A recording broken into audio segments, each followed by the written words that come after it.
Eu costumava acreditar que, se trabalhasse duro o suficiente, sacrificasse o suficiente e carregasse silenciosamente peso suficiente, a empresa eventualmente reconheceria meu valor. Mas aprendi que quando você é a pessoa que impede todo um sistema de entrar em colapso, as pessoas nem sempre chamam isso de liderança. Às vezes, elas chamam de dever. E quando minha promoção foi negada e me disseram que eu não estava pronta para a gestão sênior, finalmente entendi algo. Alguns sistemas só acordam quando o pilar invisível que os mantém unidos para de carregar o peso. O céu naquele dia estava pesado e cinzento, como se toda a cidade estivesse segurando um longo suspiro. Eu estava sentada em frente a Regina Castelo em seu escritório impecável, observando suas mãos perfeitamente manicuradas, virando as páginas do portfólio de promoção no qual eu havia passado semanas preparando. Dentro daquele arquivo estavam anos de fins de semana sacrificados, incontáveis jantares em família que eu havia perdido, noites em que fiquei no escritório depois que todo o andar tinha escurecido, e estratégias que eu havia escrito silenciosamente para que outra pessoa pudesse ficar na frente dos executivos e receber aplausos. Tudo aquilo havia sido condensado em um documento grosso, mas Regina olhava para ele como alguém olha para um item rotineiro em uma lista de verificação antes do almoço. Ela me disse que apreciava meu entusiasmo.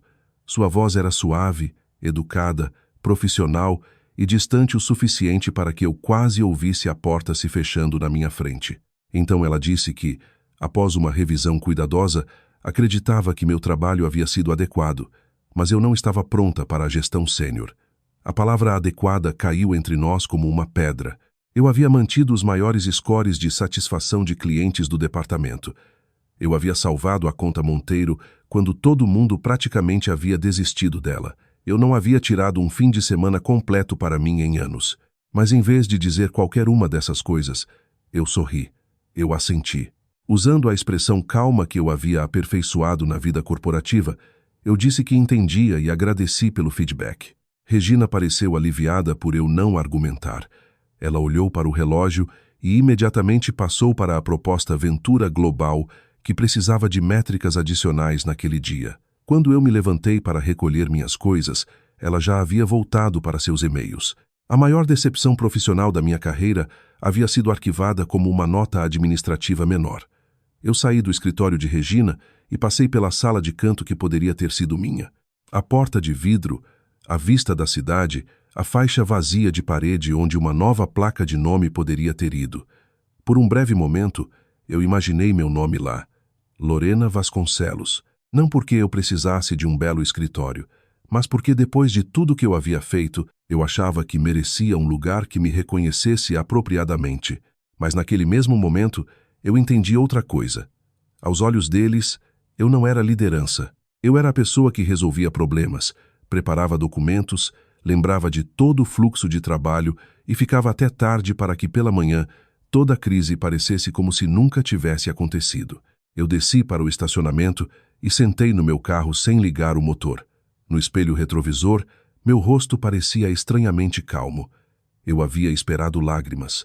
Eu havia esperado raiva, afiada o suficiente para fazer minhas mãos tremerem. Mas a mulher que olhava de volta para mim não parecia derrotada. Ela parecia alguém que finalmente havia identificado a fraqueza em todo o sistema. Eu não queria gritar. Eu não queria invadir o RH e reclamar. Eu já havia feito isso muitas vezes na minha própria cabeça. Durante todos os anos em que me convenci de que mais um projeto, mais um resgate de cliente, mais um relatório excelente, finalmente fariam eles me verem. Mas eles não me viram porque eu tinha tornado fácil demais para eles não o fazerem. Eu liguei o carro e tomei duas decisões. Primeiro, eu cancelaria minhas férias próximas. Segundo, eu pararia de escrever os guias operacionais diários que ninguém havia formalmente pedido, mas todos dependiam. Se a empresa acreditava que eu era apenas adequada, então a partir do dia seguinte, eu trabalharia exatamente dentro dos limites do papel que eles diziam que me convinha.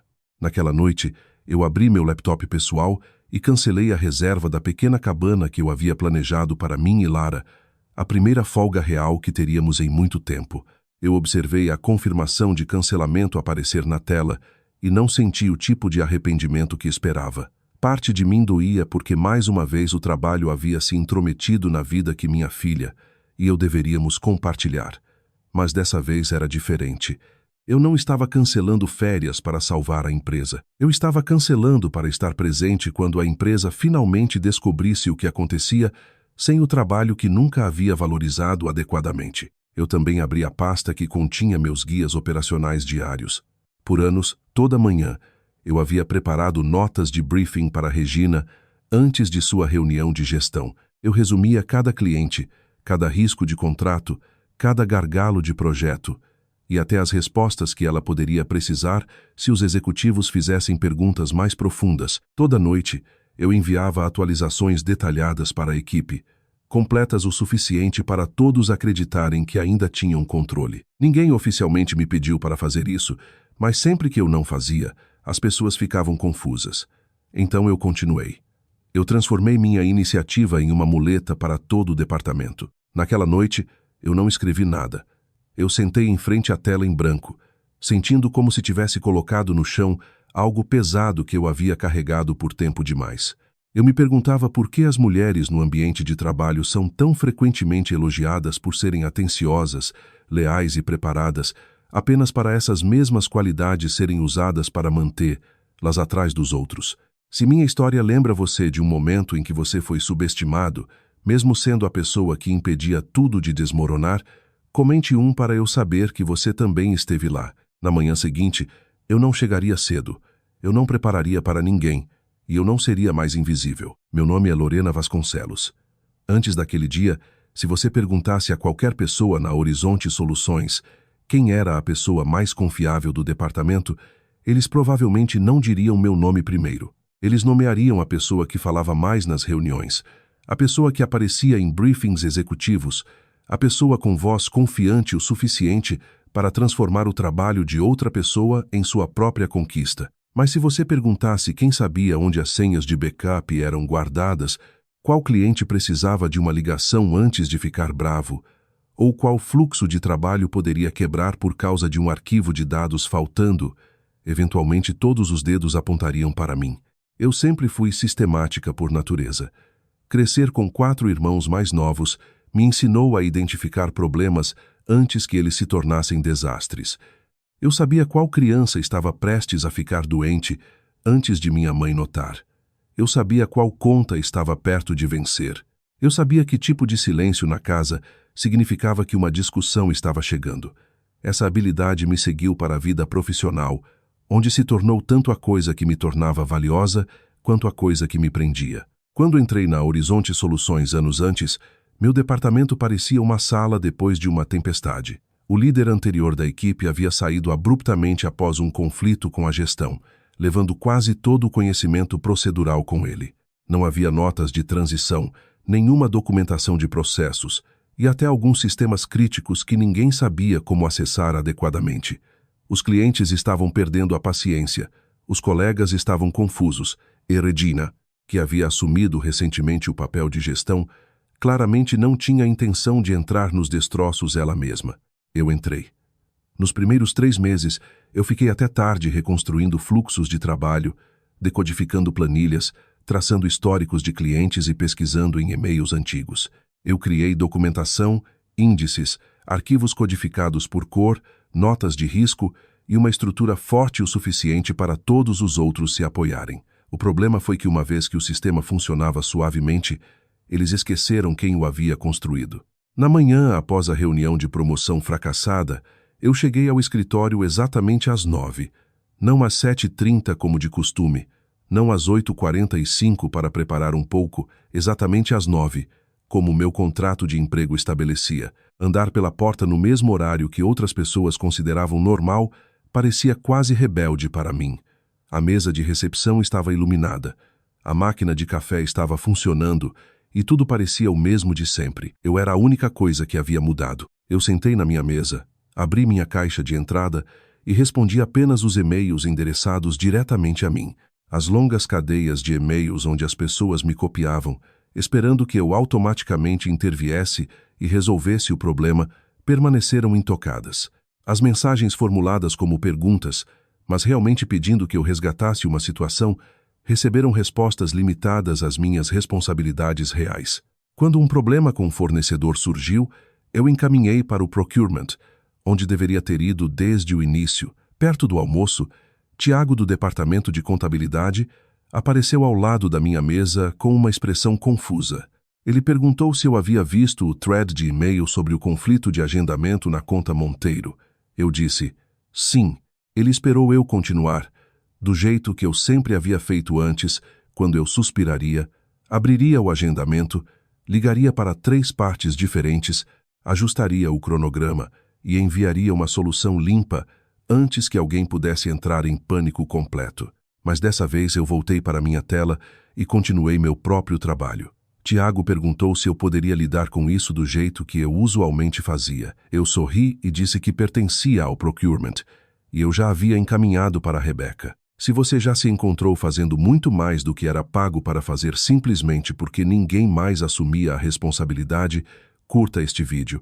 Não porque eu queira que você fique bravo, mas porque quero que você lembre que dedicação nunca deve se tornar uma desculpa para os outros explorarem você. Minha resposta fez Tiago congelar. Ele franziu a testa, não exatamente ofendido, mas como alguém que acabara de perceber que o elevador que usava todo dia não funcionava por mágica. Ele disse que eu sempre havia lidado com esse tipo de coisa antes. Eu olhei para ele e mantive minha voz o mais gentil possível. Eu disse que estava tentando me concentrar nas responsabilidades realmente atribuídas a mim, porque eu havia sido recentemente lembrada de que precisava entender meu lugar apropriado na organização. Eu não precisei dizer o nome de Regina. Tiago entendeu. O resto daquele dia se desenrolou como um estranho experimento social. Pessoas que normalmente passavam pela minha mesa sem me cumprimentar de repente paravam. Uma pessoa perguntou sobre um arquivo, outra sobre um processo. Alguém mais queria saber por que Regina não tinha suas notas de briefing da manhã. Eu respondi cada pergunta educadamente, mas não carreguei nada fora do meu papel. Às vezes, eu me sentia culpada. Esse sentimento é familiar para mulheres que estão acostumadas a gerenciar tanto o trabalho quanto o conforto emocional de todos ao redor. No momento em que paramos de segurar os outros, somos feitas para nos sentirmos responsáveis pela queda. Mas a verdade era que eu não havia causado ninguém a cair. Eu simplesmente havia parado de ficar embaixo deles. Exatamente às 17 da tarde, eu arrumei minha bolsa, desliguei meu computador e saí. Eu não chequei um último e-mail. Eu não enviei uma atualização extra só por precaução.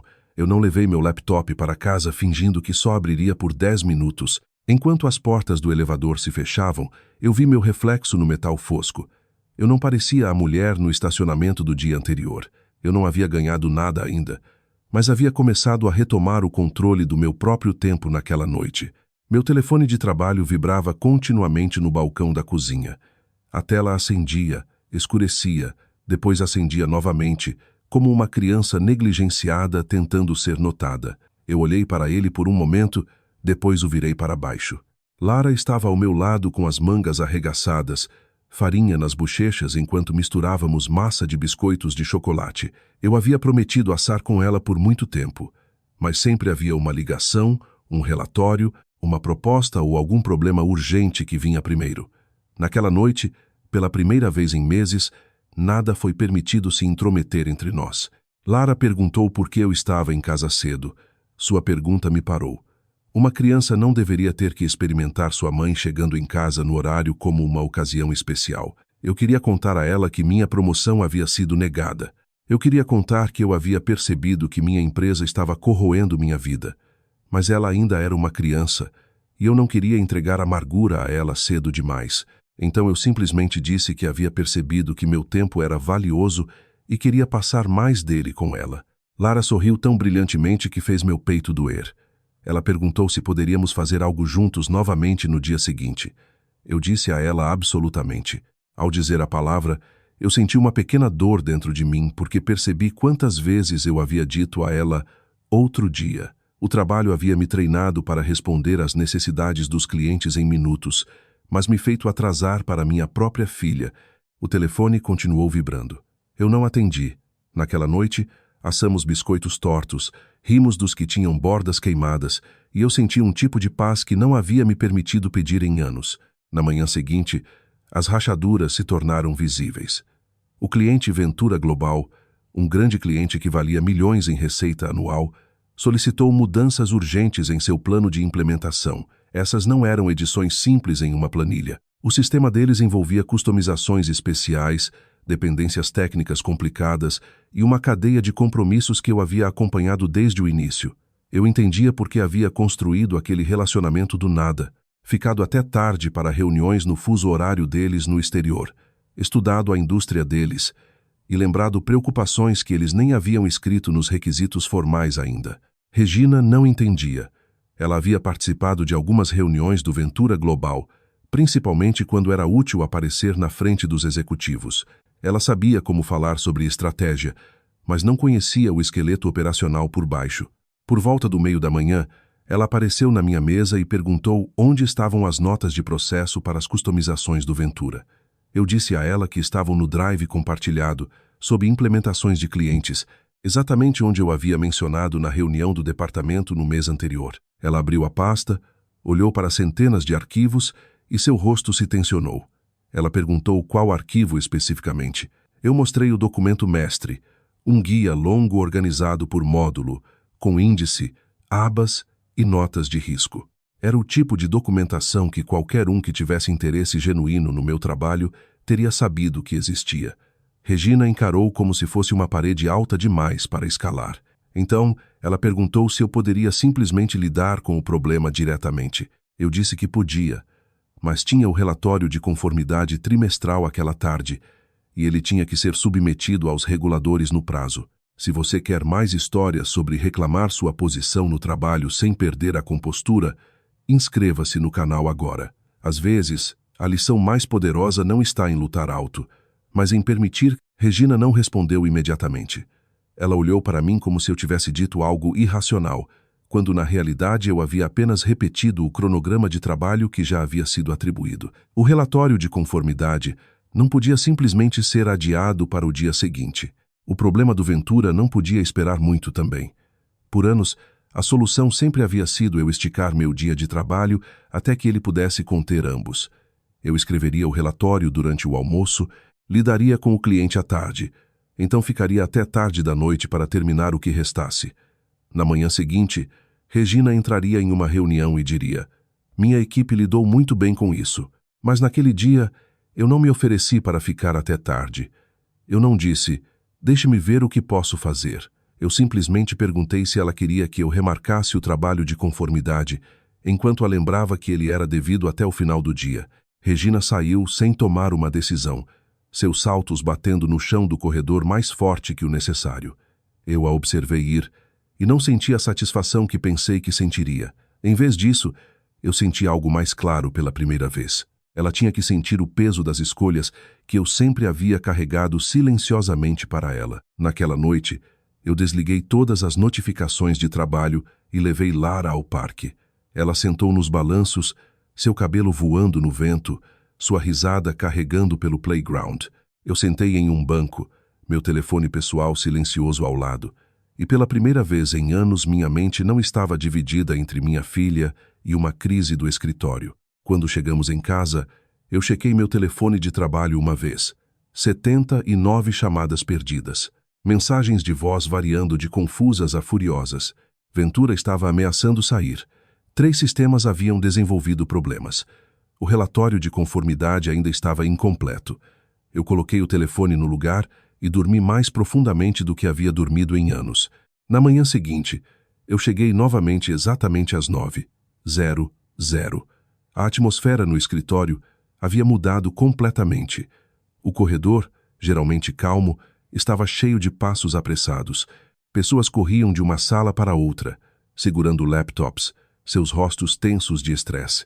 Através da parede de vidro, eu podia ver Regina em uma videochamada, gesticulando rapidamente, tentando manter o controle mesmo enquanto ele claramente escapava dela. A assistente de Vitor Lombardi estava perto dos elevadores, checando seu telefone repetidamente. Eu coloquei minha bolsa, abri meu computador e organizei minhas tarefas do dia como sempre fazia. Tiago quase correu para minha mesa. Ele perguntou onde eu havia estado porque Regina havia tentado me alcançar desde a tarde anterior. Eu disse a ele que havia saído às 17:00, 00, de acordo com as horas de trabalho no meu contrato. Ele olhou para mim como se a resposta fosse tanto razoável quanto impossível de aceitar. Então ele mencionou a crise do Ventura, sua voz baixando quase para um sussurro. Eu perguntei o que especificamente havia acontecido. Ele disse que eles estavam ameaçando ir embora, e ninguém conseguia descobrir como implementar as mudanças que eles precisavam. Eu assenti e disse que aquele processo requeria manuseio especial, o qual eu havia documentado no guia que criei no ano anterior.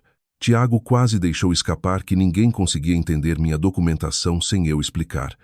A declaração deveria tê-lo envergonhado, mas naquele momento ele estava muito em pânico para notar.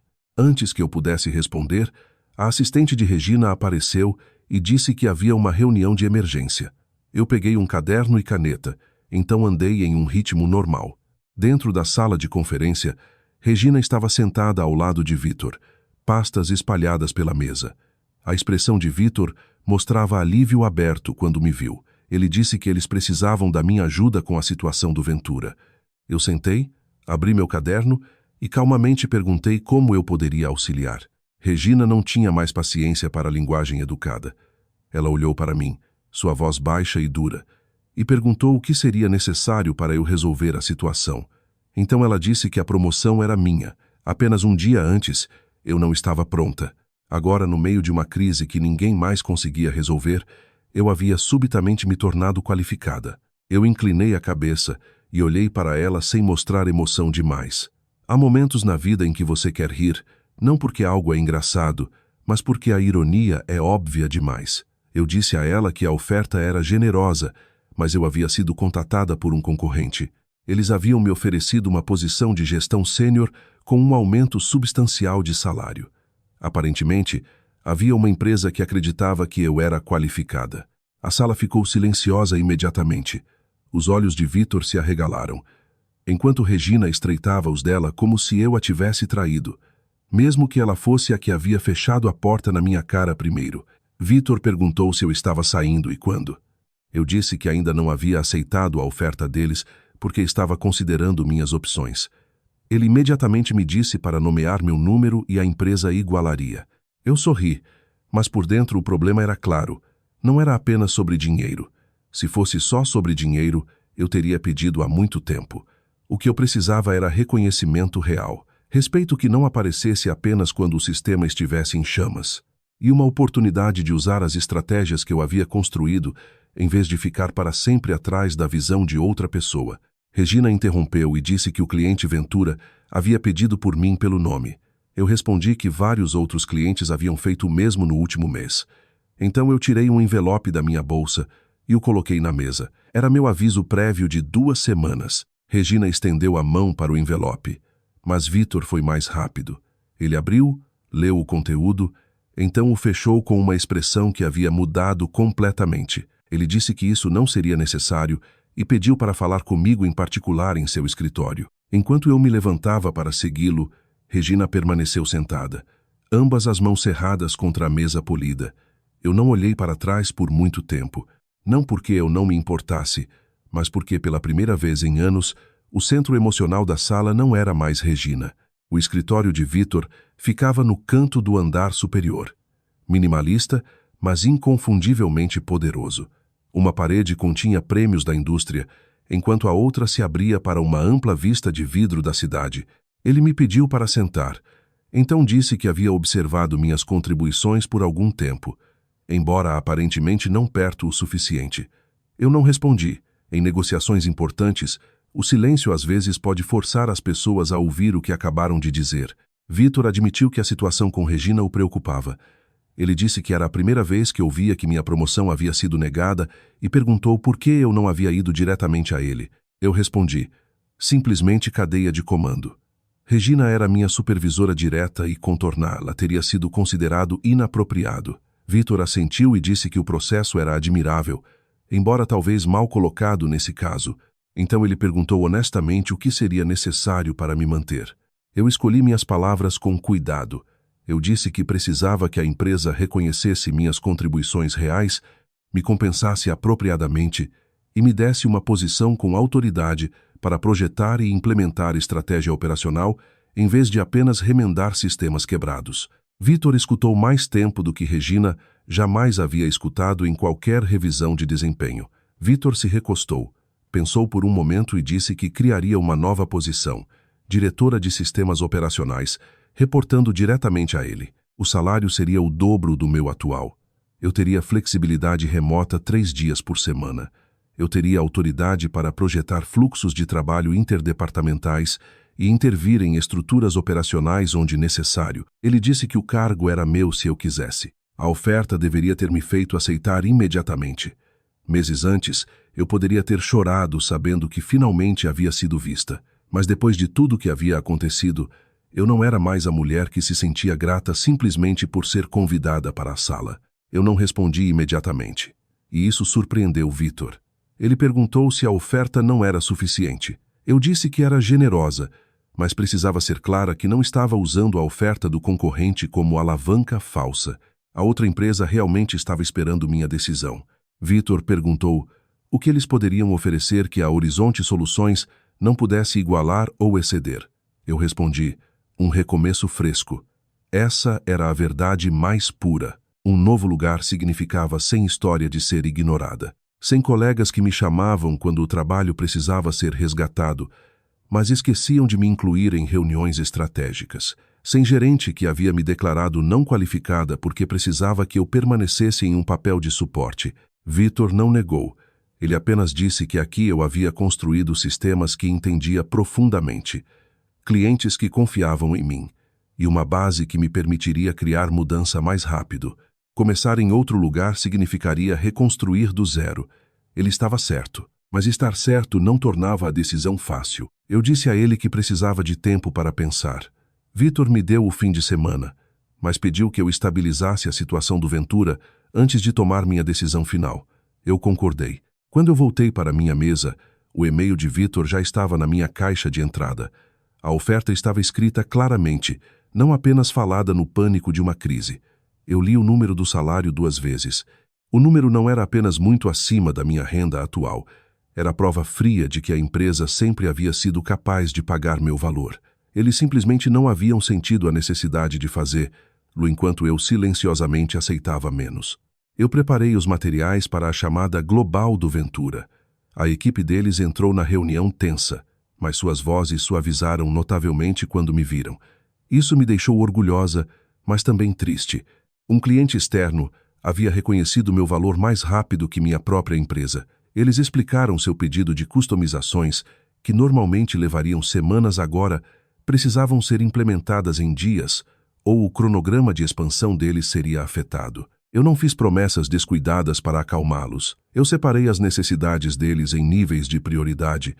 Identifiquei o que tinha que ser completado imediatamente, o que podia ser faseado e o que requeria a aprovação de risco. O diretor do Ventura disse que era exatamente por isso que eles haviam escolhido trabalhar conosco, porque eu entendia as necessidades de negócios deles, não apenas especificações técnicas. Eu escrevi aquela frase, não para me gabar, mas para lembrar que o reconhecimento às vezes vem de lugares não nublados por política interna.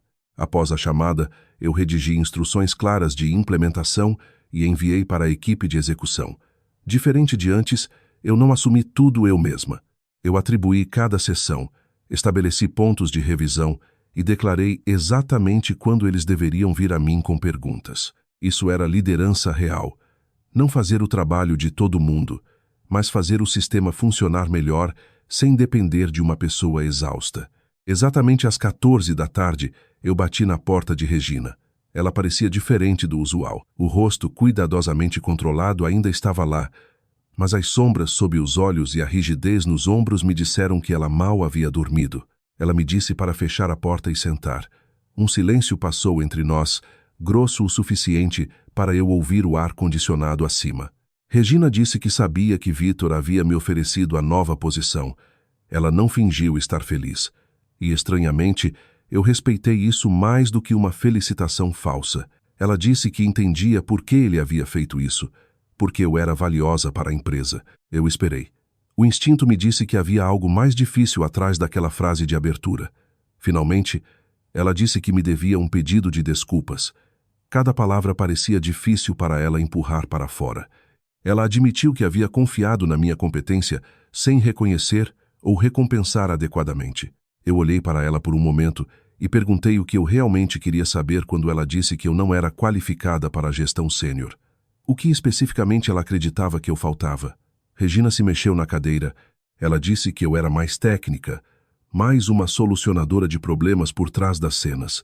A gestão sênior, na visão dela, requeria visibilidade, habilidade política e presença executiva.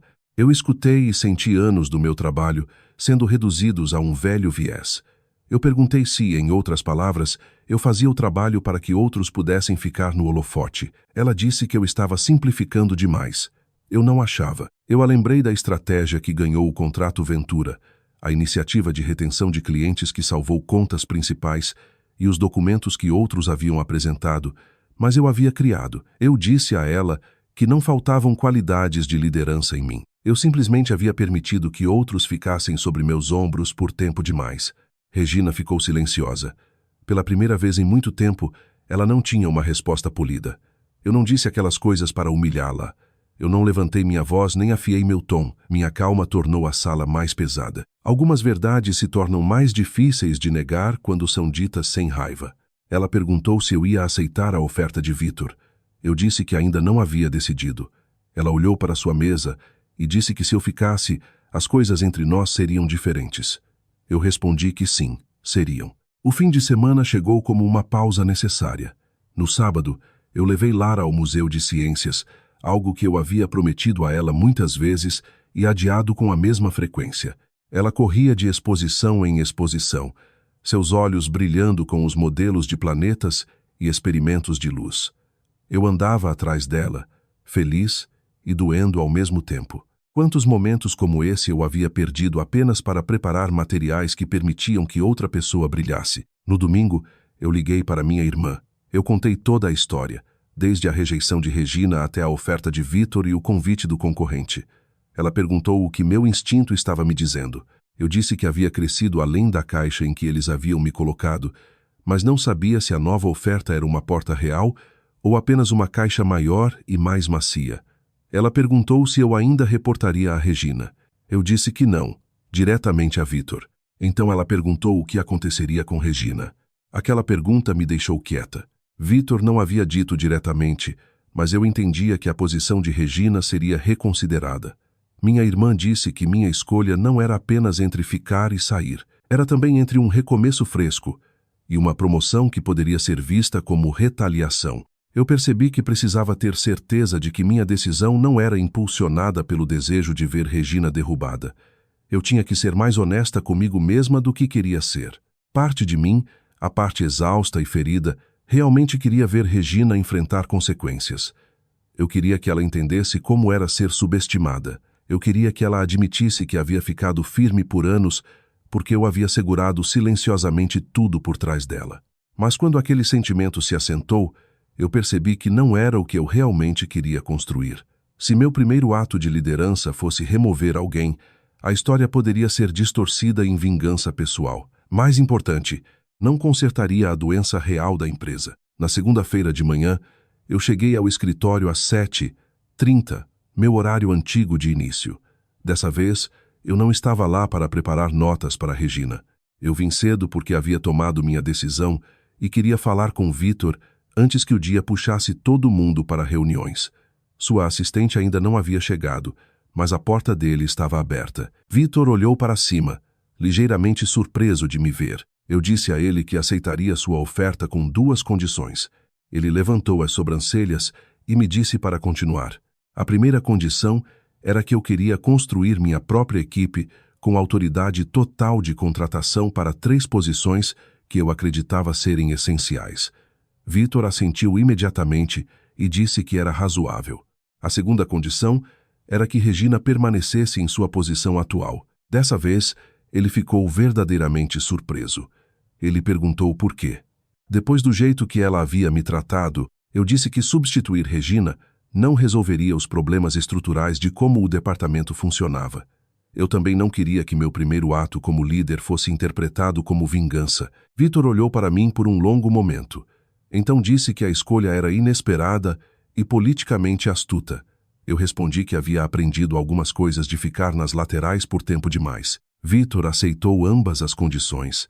Regina ficaria, mas os problemas operacionais do departamento agora coordenariam através do meu escritório. Quando ele estendeu a mão, eu a apertei e senti um novo capítulo realmente começar. Não por causa do título. Um título é apenas um sinal. O que importava era que pela primeira vez eu tinha a autoridade para mudar as coisas que anteriormente apenas observava machucar outras pessoas.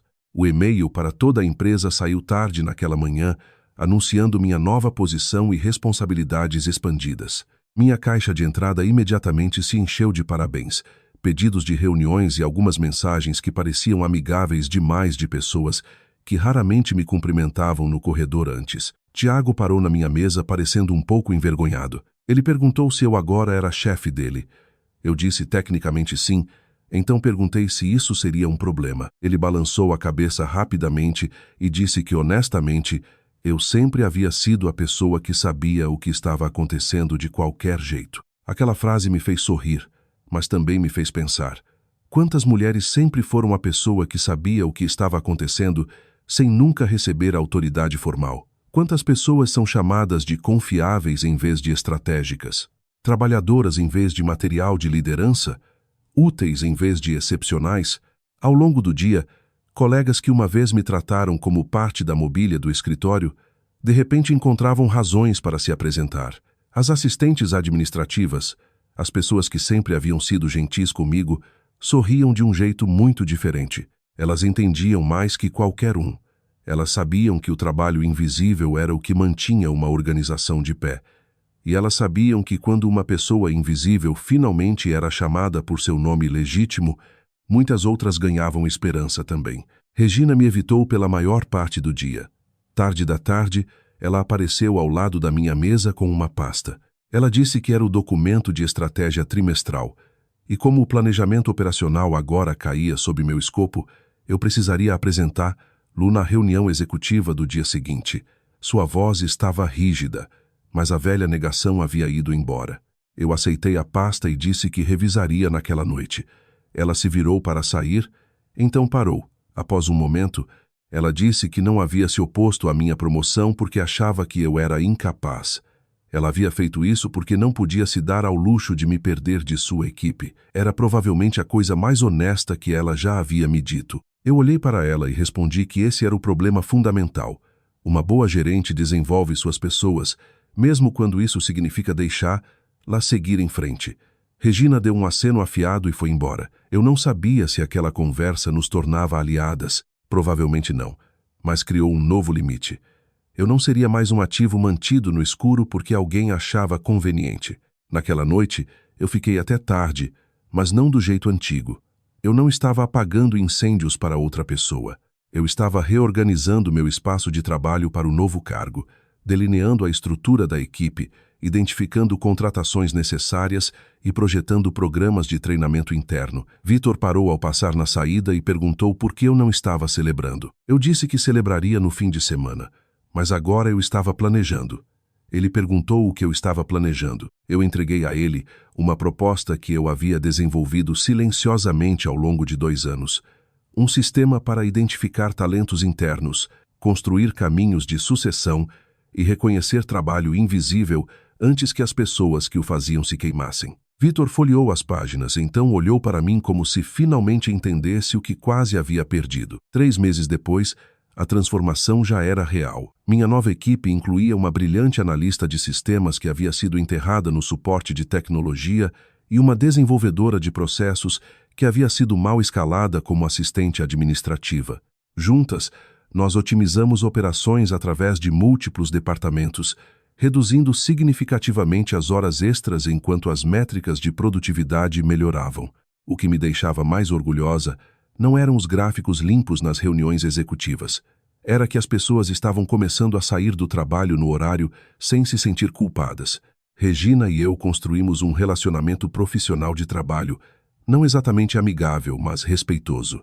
Uma vez que ela não precisava mais fingir que entendia detalhes operacionais que nunca havia dominado completamente, ela se tornou mais forte no trabalho voltado para clientes. O Ventura Global expandiu seu contrato para linhas de serviço adicionais e especificamente solicitou o envolvimento da minha equipe. Uma noite, Vitor me enviou uma mensagem que o conselho havia aprovado minha promoção para o nível de vice-presidente efetiva no mês seguinte com voto unânime. A recomendação mais forte havia vindo de Regina. Eu coloquei o telefone no lugar e senti a satisfação mover lentamente pelo meu peito. A vitória não era o escritório de canto com meu nome na porta, embora isso também fosse bom. A vitória era mudar um sistema que havia me tornado e muitas outras invisíveis. A vitória era criar um caminho para pessoas competentes serem reconhecidas antes que tivessem que se esgotar provando que mereciam. Se você já sentiu que estava carregando mais do que lhe era acreditado, lembre-se disso. Seu valor não desaparece porque outros falham em vê-lo. Não espere que eles acordem por conta própria. Demonstre seu valor tão claramente que negá-lo se torne impossível. Obrigada por assistir até o final. Se esta história ajudou você, por favor deixe um like, inscreva-se no canal e continue acreditando que seu silêncio não significa que você não é poderoso.